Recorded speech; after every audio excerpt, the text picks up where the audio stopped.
Alors, bonsoir tout le monde, salam alaikum. Donc, ravi de vous revoir dans une nouvelle visioconférence organisée par notre groupe Facebook, Psychiatre algérien Conseil en Entraide. Donc, notre invité ce soir est Monsieur Romain Le Maréchal, qui est psychologue, clinicien et qui est psychothérapeute spécialisé dans la thérapie comportementale, émotive, rationnelle. Donc, le thème de ce soir, c'est une introduction à cette thérapie qui n'est pas connue en Algérie, qu'on a uniquement connue c'est-à-dire dans les livres ou bien dans formation. On entend parler de cette thérapie, mais on n'a jamais eu, c'est-à-dire une conférence ou bien un exposé Sur c'est-à-dire ça.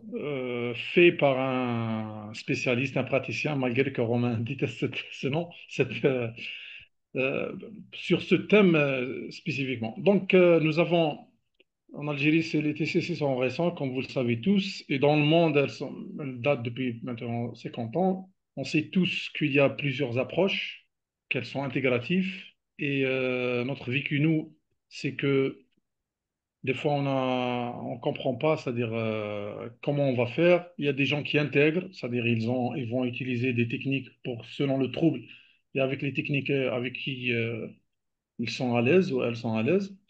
Il y a des gens qui aiment comprendre le fondement théorique de ces approches pour bien se situer dans leur pratique et pour être un petit peu pratiqué avec une certaine cohérence théorique, comme c'est mon cas et le cas de beaucoup de thérapeutes. Voilà, donc le but de ces conférences, on a déjà invité plusieurs spécialistes dans d'autres approches thérapeutiques. Et aujourd'hui, on va dire, alhamdoulilah, nous avons trouvé Monsieur le Maréchal qui a eu la gentillesse d'accepter notre invitation et qui va nous faire, Inch'Allah, un exposé sur cette thérapie. Voilà, donc, Monsieur Romain le Maréchal, on vous C'est à moi. remercie pour la troisième fois d'avoir accepté notre invitation. Je vous dis bienvenue dans notre groupe et vous serez le bienvenu en Algérie et je vous laisse la parole. Eh ben, merci beaucoup. Non, non, c'est avec joie que j'ai accepté. Pas parce que je suis narcissique, parce que je suis plutôt un anxieux. Là, vous me mettez la pression. Mais parce que j'aime bien échanger et partager ma pratique. Et là, pouvoir présenter ce que c'est que la REBT qui n'est pas non plus très développée en France. Et ça, il faut le savoir. Euh, D'ailleurs, j'ai commencé. Voilà, je vais commencer. Donc là, je vous mets le titre. Introduction. Je vais commencer comme ça. Je vais montrer un peu une filiation, si on peut dire. La REBT, donc Rational Emotive Behavior Therapy, a été inventée par Albert Ellis aux USA. Je vais y revenir juste après. Une personne qui l'a formée, c'était la personne qui était la plus active et peut-être la seule en REBT en France et qui a écrit aussi des livres sur l'éducation, sur la colère. Il va ressortir un livre bientôt là sur le bon sens.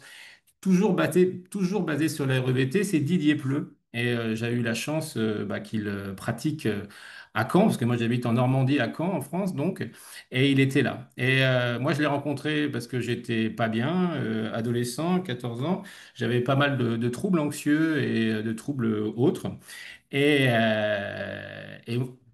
bon, pour avoir vu d'autres psys à l'époque, ben, là, ça a été vraiment un tournant, un choc. C'est vraiment quelqu'un avec cette approche, qui m'a énormément aidé. Et un jour, il m'a posé la question, mais il faut avoir un but dans la vie quand même, faut savoir où on va, quoi, quitte à changer après d'objectif. Et c'est là que je me suis rendu compte que je voulais faire son boulot.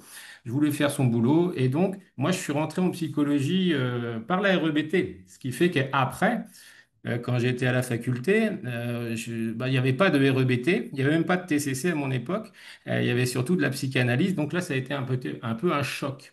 Et ensuite, quand je me suis plus intéressé au TCC, je me suis rendu compte que c'était l'approche de Beck qui était très développée en France. Et c'était pas tout à fait la même chose. J'ai eu un abord dans la psychologie et dans la thérapie qui était un peu de travers, enfin qui n'était pas aligné. Et donc, c'était un peu parfois un peu compliqué. Mais les REBT, c'est hyper intégratif. C'est-à-dire on parle de première vague, de deuxième vague, de troisième vague.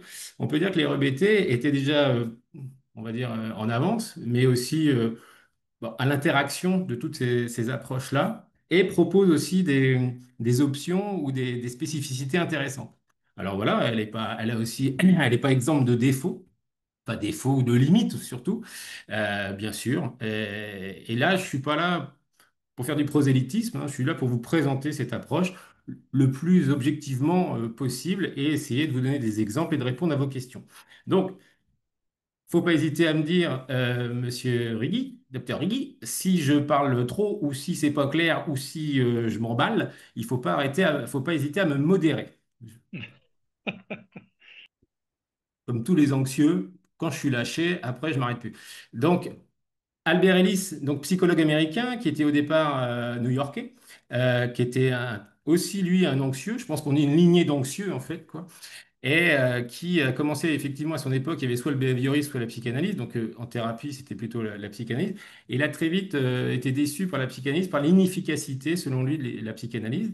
Et par contre, dans ses entretiens, il se rendait compte que les personnes, il trouvait que les personnes, en fait, se créaient des problèmes parce que ils étaient déraisonnables. Ils n'avaient pas des croyances ou des attentes qui étaient rationnelles. Donc c'est au début, il a créé la thérapie rationnelle. Puis très rapidement, c'est devenu la thérapie émotive rationnelle ou émotivo-rationnelle, parce qu'il s'est rendu compte que pour travailler sur les croyances qui pour nous sont centrales dans la psychopathologie, la voie royale, c'était quand même l'émotion. C'est-à-dire que en permanence, on travaille sur des situations vécues, mais on remet la personne dans l'émotion, si possible le plus proche de la situation vécue, car c'est là qu'on va vraiment pouvoir attraper, trouver avec elle les croyances irrationnelles qui, pour nous, sont les éléments fondamentaux et les plus proches de l'émotion. Voilà. Alors c'était un anxieux et jeune, il s'était mis à Central Park et il s'était mis en tête de proposer des dates à une femme parce qu'il n'était pas très beau et il plaisait pas, petit, pas beau. Et donc il s'est pris, je crois, une centaine de râteaux avant d'avoir un rendez-vous. Et comme quoi l'exposition et la répétition. Et il a aussi beaucoup travaillé, je pense, sur lui, beaucoup lu, beaucoup, les philosophes, notamment stoïciens, le bouddhisme et tout, beaucoup lu et beaucoup travaillé sur lui pour développer aussi ce modèle. Voilà. Je vais admettre des gens, parce que moi, ça s'affiche aussi que ça. Donc, j'admets les gens. Euh, Alors, je vais vous poser on vous pour. épargne cette...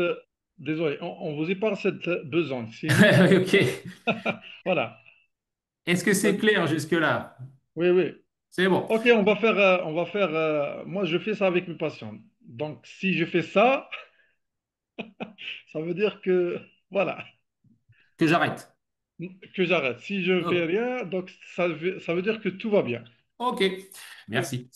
Alors, je vais présenter, quand on parle de REBT, pour les gens qui connaissent un peu, ce qui se souvient, souvent une chose qu'ils connaissent, c'est le modèle ABC, comme on dit, le modèle ABC d'Albert Ellis, qui en fait c'est le modèle ABCDE, voire même FGH, mais on va s'arrêter à E, ça suffit largement, qui est un acronyme rigolo. Et donc, moi, j'ai décidé aujourd'hui de vous présenter le modèle de manière didactique, c'est-à-dire je vais prendre les lettres une par une et vous expliquer ce qu'on met derrière cet acronyme.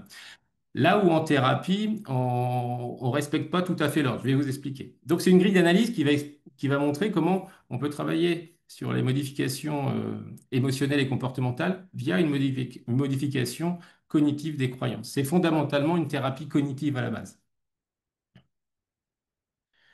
Alors, le modèle est relativement simple au départ à comprendre.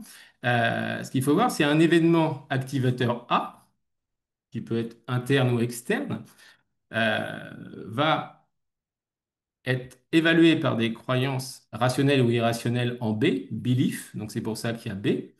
Donc événement activateur A, évalué par des croyances irrationnelles ou rationnelles belief, le système de croyances, et qui va influer sur les conséquences émotionnelles et comportementales du patient ou de l'humain. Alors je vais commencer par A. Qu'est-ce qu'on entend par un événement activateur? Ben, un événement activateur, ça peut être un événement interne, ça peut être une cognition, ça peut être une pensée, ça peut être une image mentale, une projection, un souvenir, ça peut être aussi un ressenti. Tout ça peut être mis comme un événement activateur.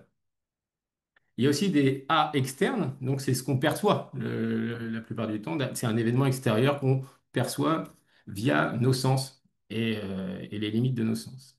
Alors, tous ces activateurs, ça peut référer à des choses du passé, au présent, ce qui se passe en moi ou à l'extérieur, ou aussi au futur, ce que je disais, sur des projections ou des constructions mentales.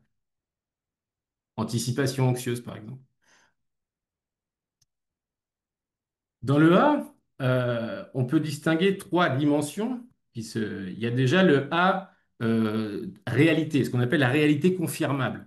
En fait, la plupart du temps, par exemple, en ce moment, vous m'écoutez, je ne vois pas tout le monde et je ne peux pas savoir ce que chacun se dit, les motivations de chacun, ce que les gens en pensent ou d'accord, pas d'accord. Je ne peux pas atteindre cette réalité-là. Par contre, dans certaines situations, on peut s'en rapprocher en ayant un consensus social, c'est-à-dire que si tout le monde là, qui participe donnait son avis honnêtement et en toute transparence, on pourrait peut-être se rapprocher d'avoir une idée de ce que les personnes qui m'écoutent pensent de ma prestation. Il y a aussi le A-perception. Là, c'est mes sens, en fait, qui vont prendre différents éléments du réel pour reconstruire une image du réel.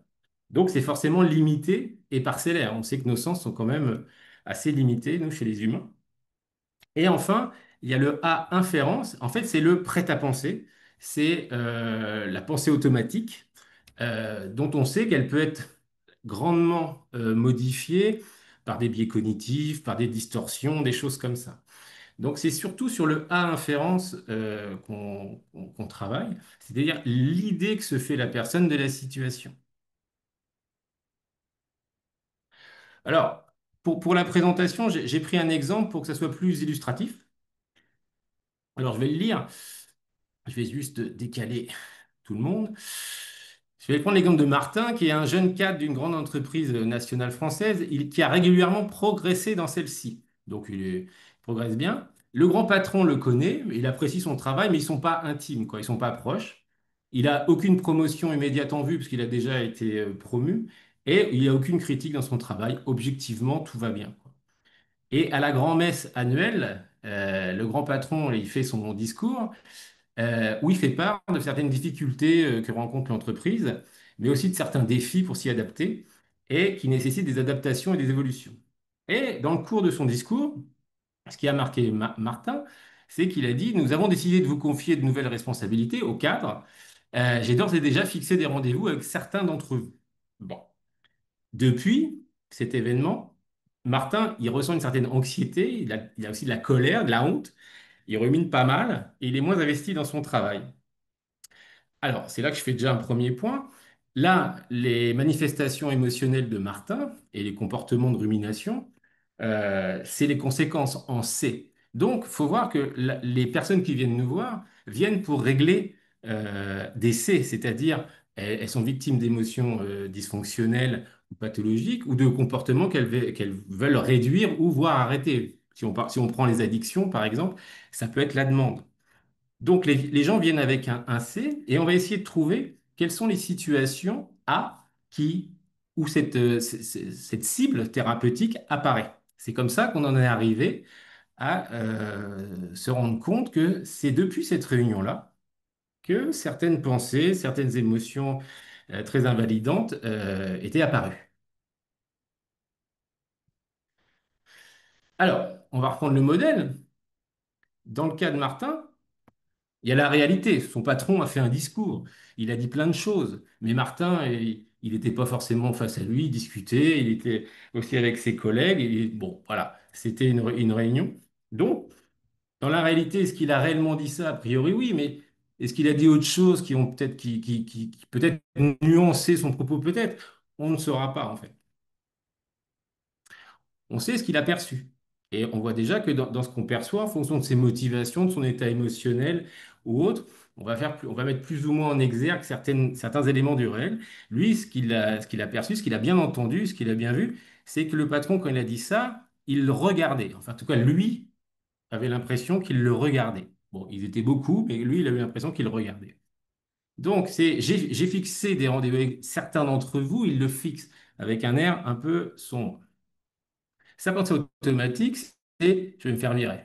C'est chaud pour moi, ça va être compliqué. Là, c'est son inférence. Ce qu'il faut voir, c'est qu'en REBT, on ne va pas forcément faire de la restructuration cognitive sur cette inférence qui est une cognition. On va pas tout de suite travailler là-dessus. On va même peut-être même jamais travailler là-dessus directement. Alors on peut le faire, mais c'est pas la cible privilégiée en REBT. Ce qui se passe, c'est que ce soit vrai ou faux, l'inférence de Martin, elle va quand même être évaluée par son système de croyance. Et en REBT, pour nous, c'est ça qui va influer sur sa réponse, et ses réponses émotionnelles et le comportement qu'il va avoir. Alors, le système de croyance, c'est l'ensemble des croyances qu'on a sur soi, les autres, le monde, la vie. Et elles peuvent être rationnelles, c'est-à-dire réaliste, adapté à la réalité, ou irrationnel. Et c'est ce qu'on va, c'est tout l'enjeu, c'est ce qu'on va voir. C'est quoi une croyance irrationnelle? C'est-à-dire qui nous éloigne de la réalité, qui nous empêche en fait de nous adapter convenablement à elle, parce qu'il y a des choses qu'on n'accepte pas, qu'on ne veut pas voir, qui ne devraient pas exister pour nous. Et c'est ça aussi qui signe le côté irrationnel de ces croyances.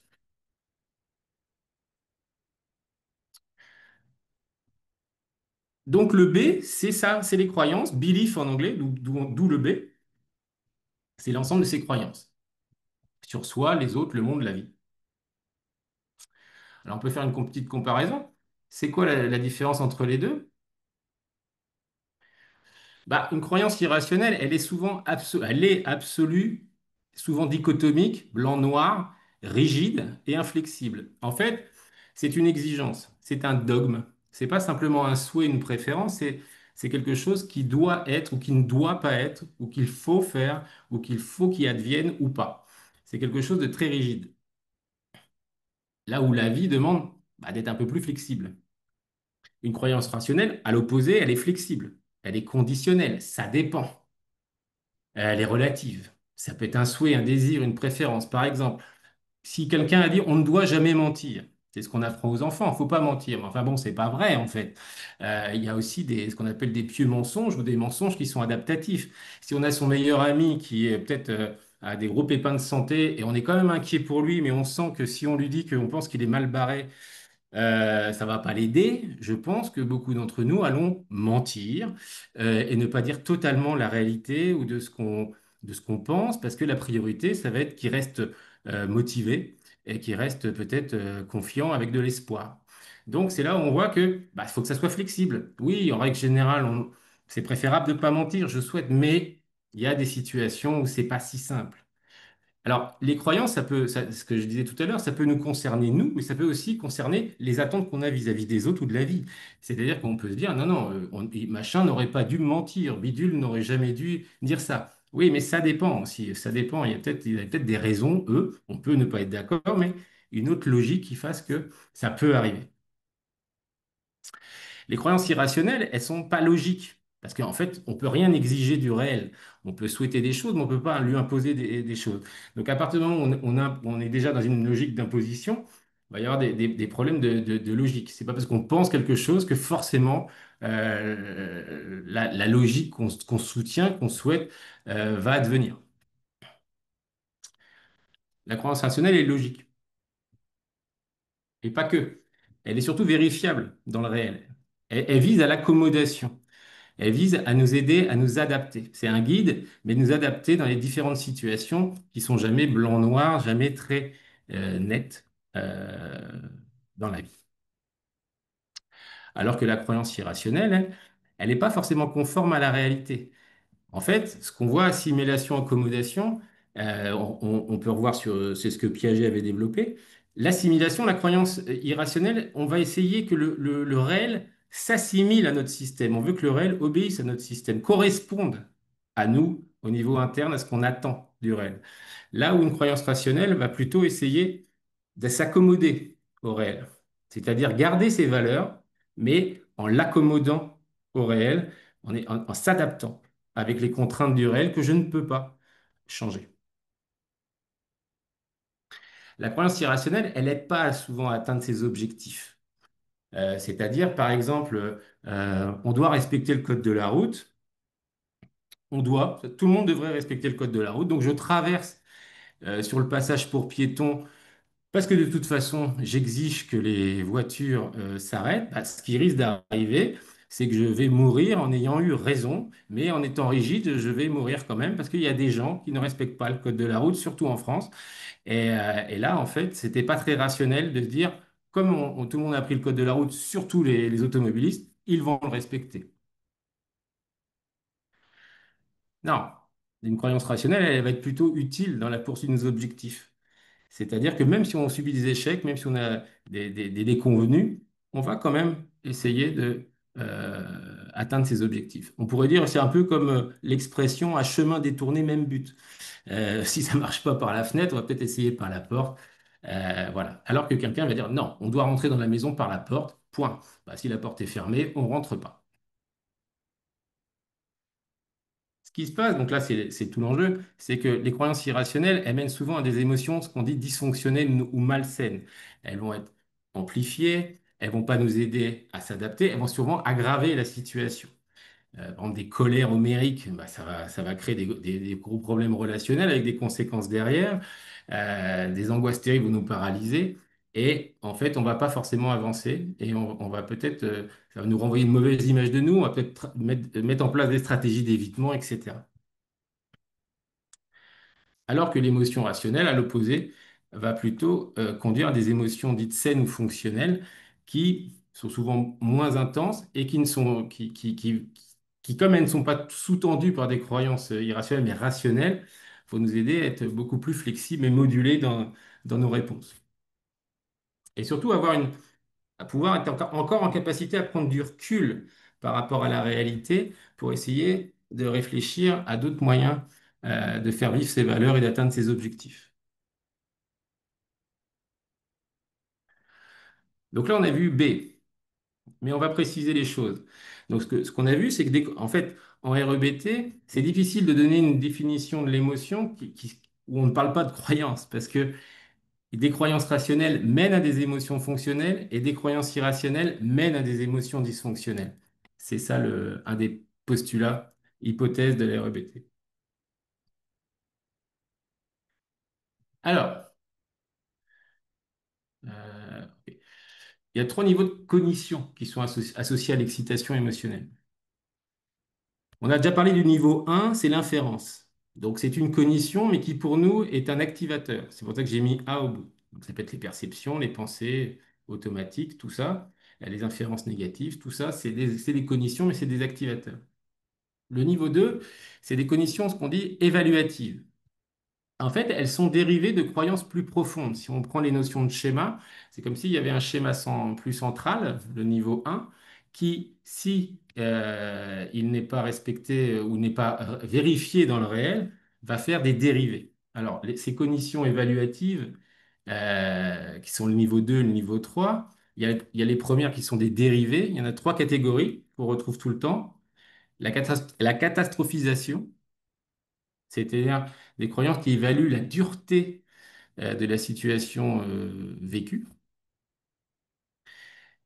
Les croyances d'intolérance à la frustration, qui évaluent la capacité à faire face ou à tolérer cette situation. Par exemple, dans les troubles anxieux, il y a beaucoup de catastrophisation. Ça va être terrible, c'est horrible. Alors, et dans l'intolérance, des croyances d'intolérance à la frustration, on en trouve pléthore dans les problèmes de procrastination et surtout d'addiction, où les personnes vont dire c'est insupportable, je ne peux pas supporter le craving, je ne peux pas supporter de pas avoir ma dose, des choses comme ça. Alors, sauf si c'est vraiment un besoin physique, physiologique, pharmacodépendant, mais sinon, on peut entendre ça aussi pour des choses où non. On peut tolérer.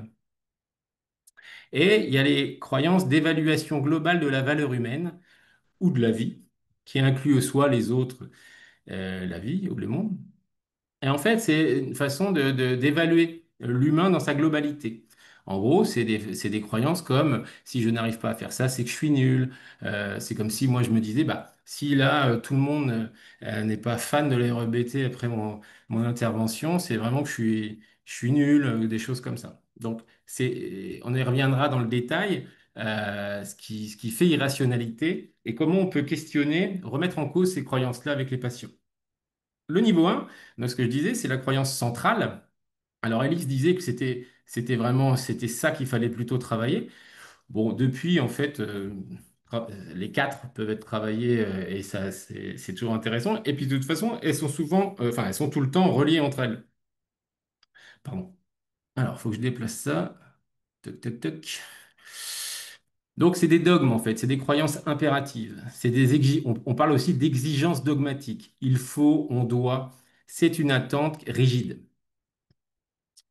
Donc, par exemple, on doit, je sais pas, on pourrait dire, je dois être apprécié de mes patients, sinon c'est une catastrophe, sinon c'est intolérable, c'est insupportable pour moi, et ça voudrait vraiment dire que je suis un psy trop nul. Bah là, par exemple, on aurait les quatre qui s'activeraient et qui m'amèneraient à ressentir des émotions de dévaluation, peut-être d'anxiété à l'idée d'avoir d'autres patients qui vont me dire ça, de colère contre moi, de déprime. Voilà. Et ce qui m'amènerait peut-être à arrêter ou autre. Alors, on reprend Martin. Si on reprend Martin et ses problèmes, bah, on voit que l'inférence niveau 1, c'était il va me virer. Niveau 2, c'était plus... Alors, sa croyance de base, c'était on ne doit pas virer les bons. C'est ça qu'on avait trouvé. En fait, c'est les salariés irréprochables, selon lui, dans leur travail. On ne doit pas les virer. Donc, vous voyez, c'est quand même très massif. Donc, si ça arrive, ou s'il y a la possibilité que ça arrive, eh ben, c'est horrible pour lui. C'est insupportable. Et ça voudrait dire qu'il est trop con parce qu'il n'a pas vu le coup se faire et qu'il n'a pas, sur ce coup-là, été très, très bon.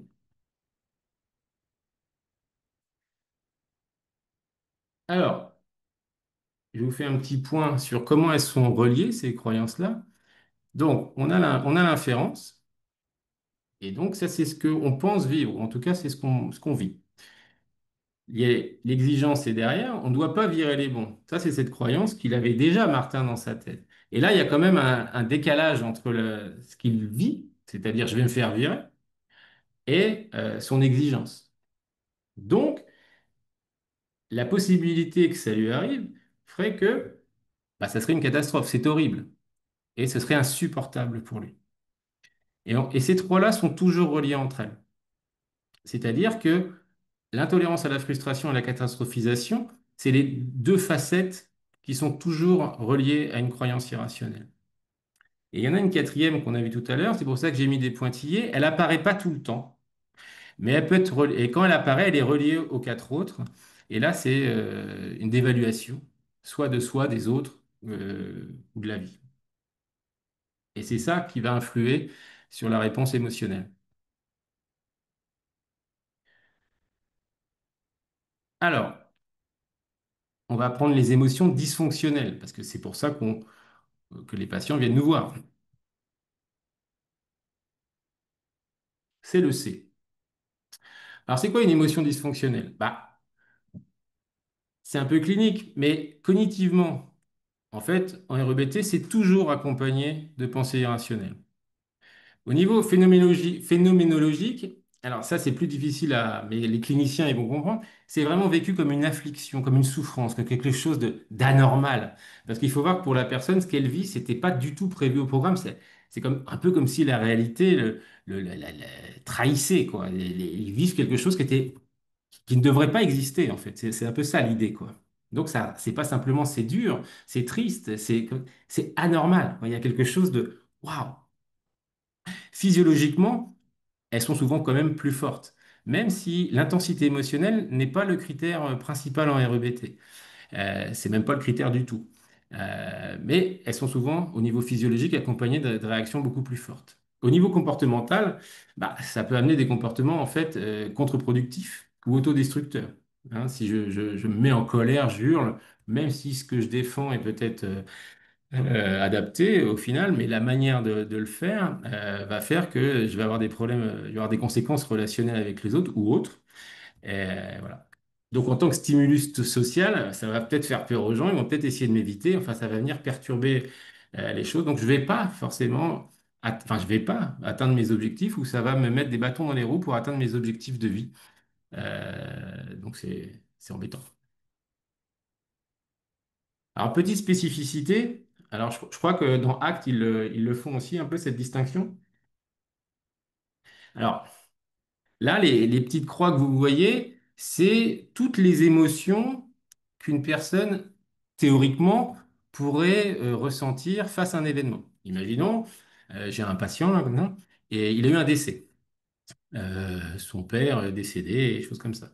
Donc, à la fois, il a des croyances rationnelles qui l'amènent à ressentir une émotion de tristesse, ce qui est normal, ce qui fait partie des processus de deuil, et aussi ce qu'on appelle des émotions de dépression. Donc c'est dans la grande famille de la tristesse, mais là c'est plus, pas dépression dans le sens pathologie, la pathologie psychiatrique, mais dépression dans le sens tristesse pathologique, quoi. Et là on pourrait imaginer qu'il y a d'autres émotions. L'idée c'est que en abscisse, ça c'est les émotions, les croyances fonctionnelles, émotions fonctionnelles, et en ordonnée dysfonctionnelles. Donc ce qu'il faut voir, c'est qu'en REBT, contrairement à d'autres approches, l'intensité émotionnelle, combien de pourcents vous ressentez votre angoisse et tout ça, ça ne nous intéresse pas spécialement. C'est-à-dire que tous les indices, la subjective de détresse, les indices sud, si on vise à baisser l'intensité des émotions qui seraient fonctionnelles pour nous, baisseraient avec les émotions dysfonctionnelles. Donc en fait, en gros, on viserait une espèce d'ataraxie où on baisse tout. Là, nous, non, c'est pas ça qu'on recherche. C'est plutôt la qualité. C'est pas la quantité, c'est la qualité. C'est-à-dire que les émotions qui sont dysfonctionnelles, qui sont sous-tendues par des croyances irrationnelles, bah, on change la direction. Donc ce qu'il faut voir, c'est que si on faisait des flèches, là, plus elles sont longues, plus c'est intense. Mais ça, c'est pas très grave pour nous. Par contre, l'idée, c'est que plus elles sont vers la droite, la gauche, plus c'est pathologique pour nous. Et donc, le but, c'est de les ramener vers l'abscisse, vers la droite. Voilà. Donc, c'est pas l'intensité. L'idée principale, c'est que c'est pas l'intensité. Donc, en gros, on peut avoir des grosses inquiétudes et des petites angoisses, si on va par là. Notre but, nous, c'est pas d'angoisse, mais on peut garder une grande inquiétude. Ou on peut garder une colère adaptée euh, très intense. Donc c'est souvent, par exemple, ce qui amène des gens à résister face à l'oppresseur, face à des choses comme ça. Ils ont une colère, mais qui est adaptée, c'est-à-dire qu'ils tiennent compte du réel et ils font pas n'importe quoi pour essayer d'atteindre leur but. Là où quelqu'un qui a une colère dysfonctionnelle face au même événement va peut-être se mettre en danger et essayer je sais pas, de militer ou d'agresser et risque en fait d'avoir des gros problèmes ou de mourir. Donc, pour être plus clair, les émotions comme la préoccupation, l'inquiétude, la tristesse, l'agacement, le regret, le remords, tout ça, c'est pas des cibles thérapeutiques pour nous. Donc, quelqu'un qui viendrait nous voir en disant, bah là, je suis triste parce que ma meilleure amie est décédée. Moi, j'ai une personne qui est venue me voir il n'y a pas très longtemps qui me dit, voilà, je vais vous voir, je crois que j'en peux plus. Bon, en gros, son problème, c'était que sa meilleure amie était morte il y a trois semaines, qu'elle était très triste, elle pleurait tous les jours, et elle me dit, c'est pas normal, je viens vous voir parce que bah, ça doit s'arrêter, quoi. Bah, je l'ai pas du tout suivi pour ça, parce que non, c'était une émotion totalement adaptée, normale. Là, j'ai plutôt fait de la psychoéducation sur le rôle et l'intérêt et les fonctions des émotions. Par contre, les cibles thérapeutiques, c'est plutôt ça. L'anxiété, l'angoisse, la dépression dans le sens tristesse pathologique, la colère, la rage, la culpabilité, la honte, la douleur, la jalousie dysfonctionnelle ou l'envie dysfonctionnelle. Si on prend par exemple, ça peut choquer parfois la jalousie fonctionnelle et la jalousie dysfonctionnelle. La jalousie fonctionnelle, ça peut être parce qu'on est insécurisé dans son couple, mais on va avoir des comportements adaptés pour essayer de dialoguer, essayer d'exprimer ce qui nous pose problème, ses inquiétudes, pouvoir discuter avec l'autre pour peut-être retrouver un équilibre. Là où une jalousie dysfonctionnelle va nous pousser peut-être à être, parce qu'on est peut-être insécurisé ou on a été traumatisé ou je sais pas, à amener à contrôler l'autre, à lui faire des reproches, à l'agresser, ce qui va faire que bah, ça ne va pas du tout aider à essayer de retrouver une harmonie ou s'adapter dans le réel, que la relation s'adapte et évolue positivement. Alors, selon les langues, et là ça peut être intéressant pour moi, que j'ai pas lu grand-chose là-dessus. Selon les langues, la distinction entre les émotions dysfonctionnelles et fonctionnelles est plus ou moins aisée. Alors, je ne sais pas, il y a des arabophones là beaucoup aujourd'hui. Je ne sais pas dans votre langue, dans cette langue, ce qu'il en est. Mais par exemple, en français, c'est très compliqué pour la colère, par exemple. Donc, on a mis colère fonctionnelle ou dysfonctionnelle, en contrariété, agacement, mais c'est pas parfait, quoi. Voilà. Alors que tristesse, dépression, on voit tout de suite la différence, quoi.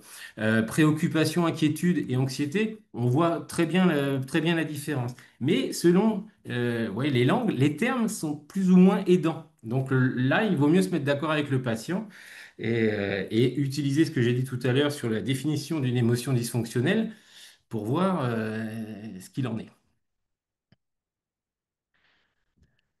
Voilà, donc seules les émotions dysfonctionnelles sont travaillées, sont des cibles thérapeutiques, et la baisse de l'intensité émotionnelle, ce n'est pas l'objectif thérapeutique. Voilà. Le but, c'est qualitatif. Donc clairement, c'est de modifier les croyances qui sont sous-jacentes. Donc là, j'ai mis les émotions qu'avait Martin. Alors attendez, faut que je bouge quelque chose là. Hop. Donc là, en gros, on a un peu une analyse fonctionnelle REBT, un modèle ABC du problème de Martin. Alors après, il y a le D. Le D, en anglais, c'est la dispute. Alors pareil, alors là en français, je vous raconte pas, quand on dit qu'on va disputer les croyances, les gens pensent qu'on va les disputer, quoi. Alors déjà que beaucoup de personnes, au départ, ont du mal à faire la... faut bien expliquer, évidemment, que c'est pas une critique de leur pensée, mais de croyances qui ne sont pas eux, mais qui sont en eux, qu'on remet en cause, mais on ne les engueule pas. Mais là, ce terme anglophone nous aide pas du tout, donc on préfère le terme de contestation. Contester les croyances irrationnelles de Martin, là, en l'occurrence. Alors, nous, on ne conteste pas ça. C'est-à-dire qu'on ne vise pas à faire de la restructuration cognitive sur la personne, dans sa pensée automatique, dans ce qu'elle s'est dit, elle n'était pas en phase avec la réalité. À trouver des pensées alternatives, à vérifier. On peut le faire, c'est pas du tout interdit. Ça peut être même très intéressant avec des personnes qui débutent en TCC. Je parle des patients parce que déjà, ça, c'est déjà quelque chose de très nouveau pour eux. Non, nous, ce qu'on veut contester, c'est ce qu'on pense être au cœur et qui est plus proche de l'émotion, c'est les croyances irrationnelles. Pourquoi aussi? Parce que l'inférence soit vraie ou fausse, ce qu'on sait, c'est que la possibilité que ça arrive active énormément Martin. Donc autant travailler parce que ça pourrait lui arriver. Et que là, on sait que là, il y a une faille, il y a quelque chose qui est un peu pathologique. Il y a ces croyances qui sont dysfonctionnelles. Donc, on va les travailler comme si la situation était vraie. Donc on ne va pas dire essayer de rassurer Martin ou de l'amener à se dire il y a peu de chance, la probabilité et tout. Surtout qu'on n'en sait rien en fait. C'est plutôt et si ça arrive, voilà ce que vous allez vous dire, voilà comment vous allez interpréter la réalité. Est-ce que ça va vous amener à ressentir et à faire? C'est-à-dire ruminer, être super mal et en fait se désinvestir. Donc D, c'est ça. Donc la contestation, c'est un processus compliqué. Vous allez voir, quand je vais vous expliquer, ça paraît assez simple, mais en fait, c'est une petite gymnastique en entretien qui peut être assez compliquée au départ. On va interroger pour chaque croyance qu'on aura repérée la cohérence logique, les preuves empiriques et la valeur fonctionnelle ou pragmatique des choses. En quoi ça nous aide dans la vie à atteindre nos objectifs, en quoi ça nous aide à être heureux, en quoi ça nous aide à avoir une vision du monde plus nuancée, voir la mosaïque plus grande, quoi. Voilà. Alors, le but, c'est à la fois, au départ, de contester et remettre en cause ses croyances, mais un humain, ça suffit pas de juste dire qu'il pense d'une manière dysfonctionnelle. Il faut quand même avoir un remplaçant, ce qu'on appelle des croyances rationnelles, à mettre à la place des croyances irrationnelles. Et ces croyances rationnelles, c'est pas nous qui les donnons, évidemment, on les travaille avec la personne. Donc l'idée, c'est toujours de garder la valeur que la personne défend mais en enlevant le côté dogmatique, totalitaire, extrême qui y a au-dessous. C'est un peu comme si on garde le principe actif, mais on va changer quand même l'excipient, ou on va garder la valeur, mais on va changer les décrets d'application qui sont un peu trop rigides. Voilà, donc c'est toujours un va-et-vient entre la réalité et la croyance irrationnelle de la personne. Alors, il y a trois types de contestation. Il y a la contestation logique. Le but, là, c'est de essayer de voir avec la personne, excusez-moi, quel est le raisonnement sous-jacent à sa croyance. Voilà. Alors, je précise, on travaille avec la personne. C'est-à-dire qu'on est avec la personne, si on fait une image, et on a la croyance sur la table, et on essaye de voir en quoi elle est rationnelle ou irrationnelle, selon en gros ces trois axes-là. La logique, empirique, où est-ce qu'il y a des preuves qui étayent cette croyance? Et pragmatique, c'est-à-dire, est-ce que ça vous fait avancer dans vos objectifs? Est-ce que ça vous rend heureux? Est-ce que ça vous permet de mieux comprendre le monde ou pas? Alors, les premières, la contestation logique, souvent, on va se concentrer sur le raisonnement de la personne, on va voir les incohérences, mais, et moi j'aime beaucoup ça, c'est un peu mon petit péché mignon, c'est les précisions sémantiques, c'est-à-dire les mots. Ce qu'il faut voir, c'est qu'Albert Ellis avait été très marqué par Korzybinski, alors c'est les noms polonais, j'ai toujours du mal, Korzybinski, c'est-à-dire que la carte n'est pas le territoire. C'est-à-dire qu'on on a le langage, on a les mots qui nous permettent de découper le monde, de décrire le monde, mais en fait, ils sont très imparfaits et ils peuvent eux-mêmes biaiser un peu notre raisonnement parce que souvent, on ne s'est pas trop penché sur le sens qu'on leur donne et donc implicitement, ils vont orienter notre vision du monde sans qu'on s'en rende compte. Par exemple, ma mère devrait se comporter comme une mère. Qu'est-ce qu'une mère pour vous?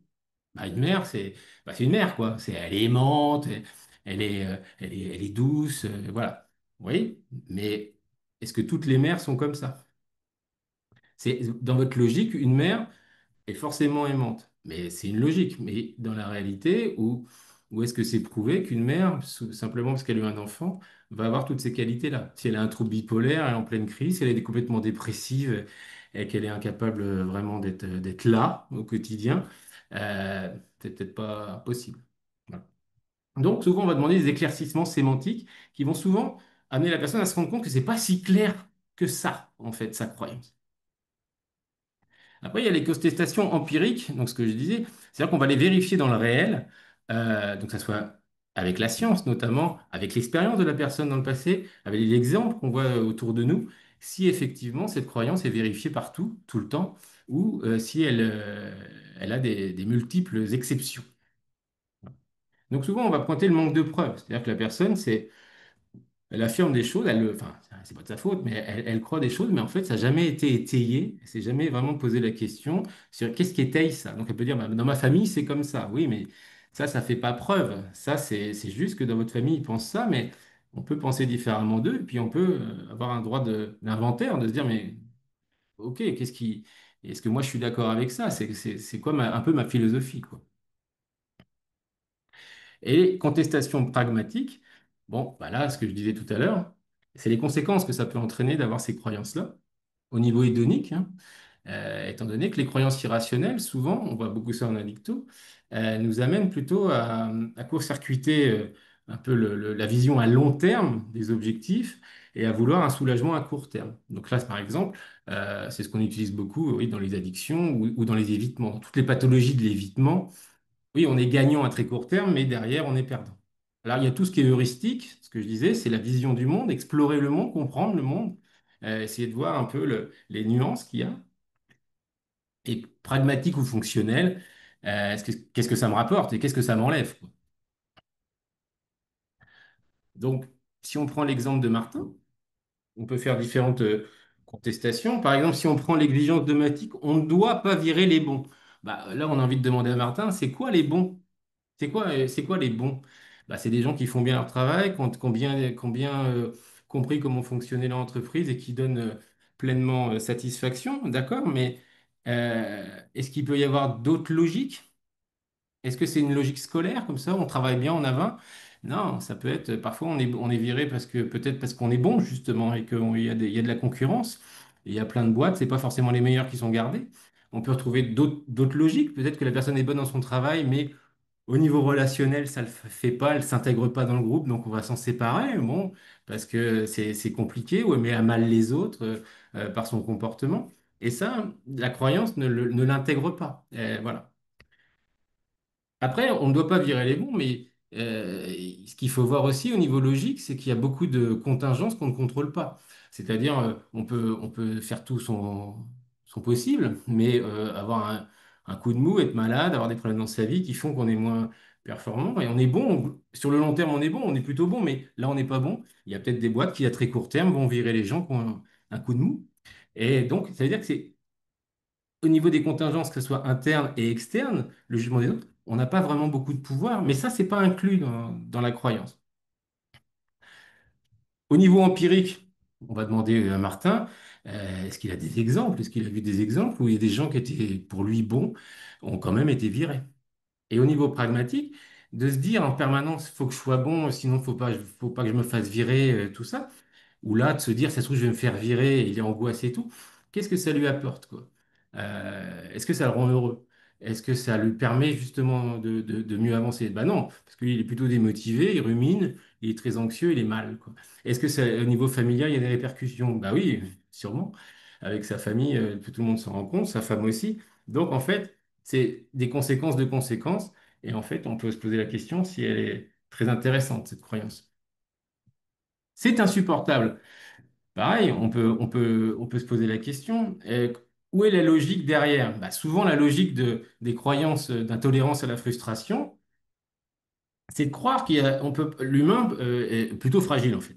C'est de se dire qu'il y a des choses qu'on ne peut pas supporter. Donc, on va mettre à part la torture ou les tortures psychologiques intenses ou le physique, où là, on peut peut-être faire un arrêt cardiaque ou devenir fou. Enfin, voilà. Mais la plupart du temps, avec les patients qu'on rencontre, non, ils peuvent tolérer un niveau d'inconfort bien supérieur à ce qu'ils pensent. Moi, comme je fais aussi de l'exposition prolongée pour des gens qui ont été traumatisés, l'exposition prolongée pour ceux qui connaissent, bon, on prévient bien les personnes, hein, on leur explique ce qui va se passer, c'est qu'on va se voir à chaque fois et qu'ils vont nous raconter le pire moment du pire événement traumatique de leur vie, en boucle, en boucle, et on va leur demander plein de détails pour bien les immerger dans la situation, pour que l'intensité, là pour le coup, c'est pas de les rebeter, là c'est de l'intensité émotionnelle baisse. Bah, clairement, mais pratiquement à chaque fois, quand comment présente ce protocole-là à mes patients, ils me disent, mais en gros, vous me proposez une séance de torture une fois par semaine pendant 3 mois. Oui, et en plus, il faudra en plus écouter les entretiens chez vous et vous exposer, si possible, aux situations où ça a eu lieu. Donc, clairement, les personnes me disent souvent, mais je vais pas tenir, je vais faire une dépression, je vais plus dormir, j'aurai envie de me suicider. Donc, ils sont là, qui sont pour le coup plein de croyances complètement irrationnelles. Et je leur dis, non, vous allez plutôt être fatigué et plutôt bien dormir, mais c'est pas agréable, clairement. Et ils y arrivent, ils vont au bout et ben, ils vont mieux, ils ont réglé leur trauma et ils se sont rendus compte au passage qu'ils étaient bien plus tolérants à l'inconfort qu'ils le pensaient. Ce qu'on appelle accéder à une haute tolérance à la frustration. Au niveau empirique, bah, souvent les personnes qui, là je suis bien placé en addicto, qui vous disent, non mais là c'est trop dur, je vais craquer, tout ça. Je vais pas y arriver. Bah, souvent, il suffit d'aller dans le passé. Oh là, il suffit d'aller dans le passé. Et souvent, ils ont déjà vécu cette situation-là. Ils s'en sont très bien sortis, quoi. Et là, ça permet. Ils peuvent avoir aussi des exemples, des pères aidants ou même des pères qui montrent l'exemple que non, c'est désagréable, mais c'est tolérable, quoi. D'ailleurs, il y a une maxime des narcotiques anonymes. Je suis pas fan sur tout, mais il y a des choses qui sont intéressantes. Ils disent, c'est difficile, mais c'est possible. On est vraiment là-dedans. Au niveau pragmatique, de se dire c'est insupportable, donc faut que je craque, je vais aller boire mes bières. À court terme, intéressant, j'évite, je suis soulagé, je n'ai pas à vivre mon craving, j'ai pas tout ça qui est inconfortable à gérer. Mais à moyen terme, dès le lendemain et à long terme, je n'avance pas dans mon objectif de réduction ou d'arrêt. Je suis trop con. Prenons tout ce qui est évaluation de la valeur humaine. C'est quoi la logique derrière? Là, il y a un parti pris au niveau de la REBT. Bah, ça veut dire que on peut être zéro. C'est-à-dire qu'en fait, Élise disait, le concept d'estime de soi, c'est un cancer psychologique. C'est-à-dire que on refuse catégoriquement d'évaluer globalement les personnes. Évaluer globalement une personne, ça n'a aucun sens. Étant donné qu'un humain, il n'y a pas d'humains totalement qui font que du mal, et il n'y a pas d'humains qui font que du bien. Ça, c'est dans Walt Disney, c'est dans les films américains où Dark Vador, il habille en noir, il vit dans un endroit noir, où il torture des gens dans des flammes. Mais non, mais ça, c'est pas la réalité. La dichotomie, non, c'est trop dichotomique. Non, non, un humain a des comportements plus ou moins positifs, plus ou moins négatifs. Et on ne peut pas réduire l'humain à ses comportements, à l'évaluation qu'on va faire de ses comportements, aux conséquences de ses comportements qui sont infinies. Donc là, pour nous, ça n'a pas de sens. Donc c'est plutôt l'acceptation inconditionnelle de l'humain qu'on propose. Alors, c'est pas le nivellement par le bas, c'est pas acceptation, genre je suis inconditionnel, genre bah, faut me prendre comme je suis, je fais plus aucun effort, bien sûr que non. C'est s'accepter en tant qu'un être humain faillible. C'est-à-dire que même la personne la plus experte d'un domaine, elle peut avoir des moments, elle a un blanc, elle a un coup de mou, elle n'est pas en forme, elle n'est pas dedans. Voilà. Globalement, elle aura sûrement toujours le même niveau, mais elle n'est pas dedans. Voilà. Elle est faillible. C'est un humain. Au cours de la journée, on n'a pas le même niveau de performance. On est quand même plus performant le matin que le soir. Là, vous n'avez pas de bol. On aurait dû faire la conférence ce matin. Là, j'étais sûrement encore plus en forme. Voilà. Donc, la logique derrière, elle est intéressante à travailler avec les personnes. Alors, ça ne nous aide pas parce que les cadres sociaux, je ne sais pas en Algérie, mais les cadres sociaux, notamment l'école, renforcent plutôt l'idée que quand on fait bien, on est quelqu'un de bien. C'est un bon élève, c'est quelqu'un de bien. Voilà. Alors, une anecdote, moi, quand je me suis marié il y a 2 ans, et il y avait ma femme qui avait invité des amis. Et il y avait un mari d'une amie à elle que je connaissais pas beaucoup, qui est gentil. Et il me dit, oh là là, c'était super, vraiment, vous êtes des gens bien. Et t'es quelqu'un de bien. Et je lui avais dit, mais en fait, t'en sais rien. Ça se trouve, je suis en train de torturer des grands-mères dans ma cave ou je fais des trucs atroces dès que t'as le dos tourné. T'en sais absolument rien. Alors, c'était complètement inadapté de dire ça, je suis bien d'accord. Mais comme je voyais, je sentais une certaine naïveté et puis qui résonnait comme ça, j'ai une déformation professionnelle qui a fait que je ne lui ai même pas posé de questions. Je lui ai dit, non, t'en sais rien en fait. Je suis réellement charmant et je l'apprécie beaucoup et j'étais très sincère, mais je peux aussi avoir peut-être de sales côtés ou des côtés un peu déviants ou des comportements dysfonctionnels. Et ça ne me résume pas. Voilà.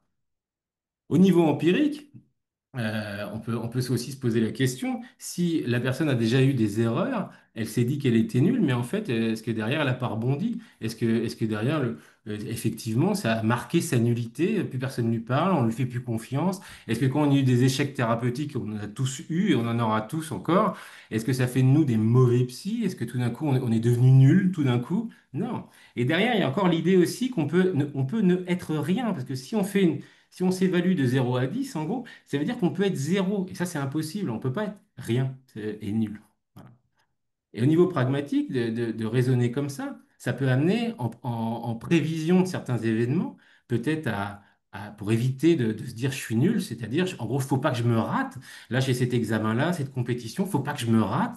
On se met une pression de dingue, on ne vit plus autre chose, on va passer son temps peut-être à s'entraîner, à réviser, on va être complètement fermé peut-être pour les autres. Enfin, ça va amener plein de conséquences qui sont plutôt délétères. Voilà. Pour la catastrophisation, c'est horrible. Pareil, on peut prendre où est la logique? C'est-à-dire que là, on va pas vraiment dire à la personne que c'est horrible si elle a vu des gens de sa famille se faire tuer. On va pas lui dire, mais non, mais c'est pas si horrible que ça, évidemment. Mais là, c'est toujours que c'est horrible, mais on va voir essayer au niveau des termes qu'elle utilise. C'est plutôt les termes qu'on va utiliser. Bon, là, j'ai pris un exemple extrême, mais la plupart du temps, c'est pas si extrême que ça ce que vivent les personnes, mais ça va être de dire, bon, pour vous, vous avez raté votre examen. Ça serait de 0 à 10, c'est quoi? Bah, c'est 10. Là, je suis dévasté et tout ça. OK. Et donc, si vous rentrez chez vous, vous voyez toute votre famille qui est morte au monoxyde de carbone parce que vous avez mal réglé la chaudière. Ça serait à combien? Ah oui, non, mais là, c'est 12. Ah ben non, on ne peut pas aller au-dessus de 10. Bah là, c'est 10. D'accord. Donc, c'est pareil que de rater l'examen. Ah ben non. Ah oui, non, mais non. Et là, on voit, et on le voit même cliniquement, la personne commence à se calmer parce qu'elle se met à être plus rationnelle. Et en fait, elle va réévaluer les choses. Et souvent, elle va plus utiliser ce terme-là après, elle va se reprendre et ça va lui permettre de partir, de ne pas être happé par le court terme, mais à prendre du recul et à se rendre compte que quand même là, ce qu'elle pense est excessif. Voilà. Donc, je pourrais donner d'autres exemples. Le but, c'est que ce que je vous disais tout à l'heure, on peut remettre en cause des croyances irrationnelles, mais il faut quand même avoir un remplaçant, c'est-à-dire une croyance rationnelle. Ce qu'on appelle le E.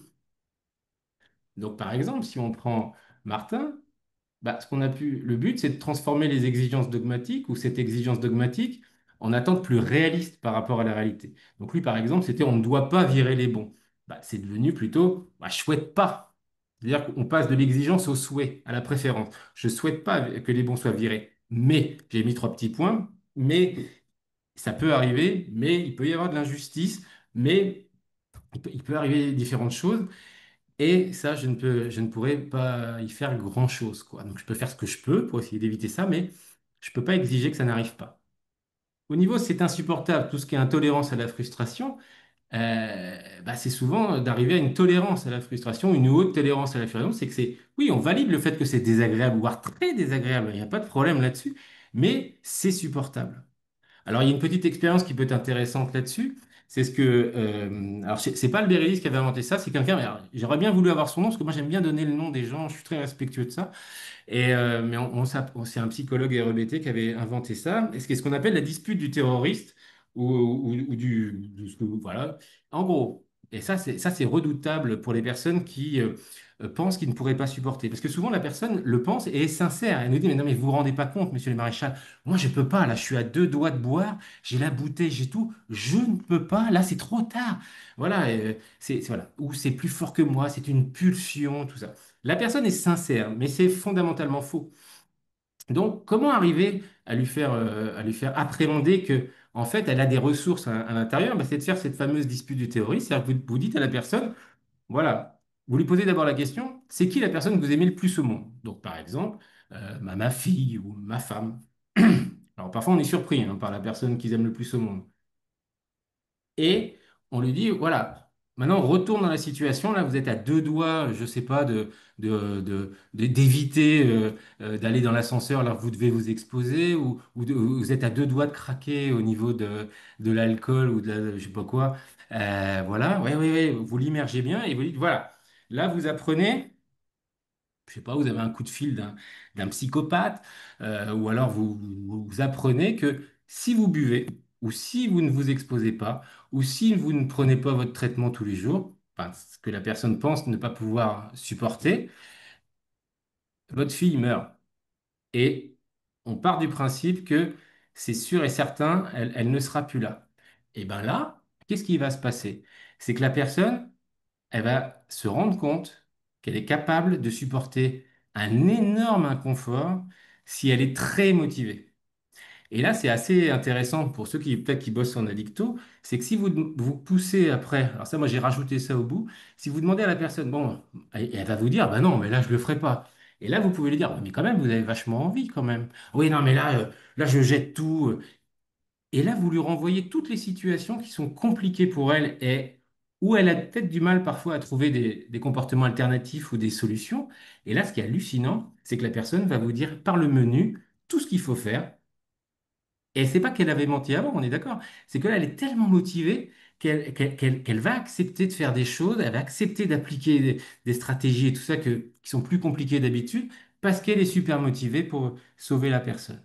Et là, c'est très intéressant pour que la personne, en entretien, en imagination, en immersion, se rende compte qu'elle est en capacité de supporter ça et que ça va pas la tuer et que peut l'amener à avancer sur ses objectifs. Bon, dans ma carrière, je le fais à peu près 3 fois par semaine depuis 25 ans. Il n'y a que 3 personnes qui m'ont dit que la personne qu'ils aimaient le plus au monde allait mourir. Et les trois étaient des vrais psychopathes. C'est-à-dire des gens qui disent, bah oui, bah, tant pis, elle va mourir, moi je change rien. Ok. Alors, on a fait une heure. Donc, Comment? je t'ai dit je vous ai dit qu'on a fait une heure de conférence. Ok, bah j'ai fini. Il n'y a Je pas de finis problème, il n'y a ça. pas de problème. C'est-à-dire, vous Ouais. pouvez continuer, il n'y a pas de problème.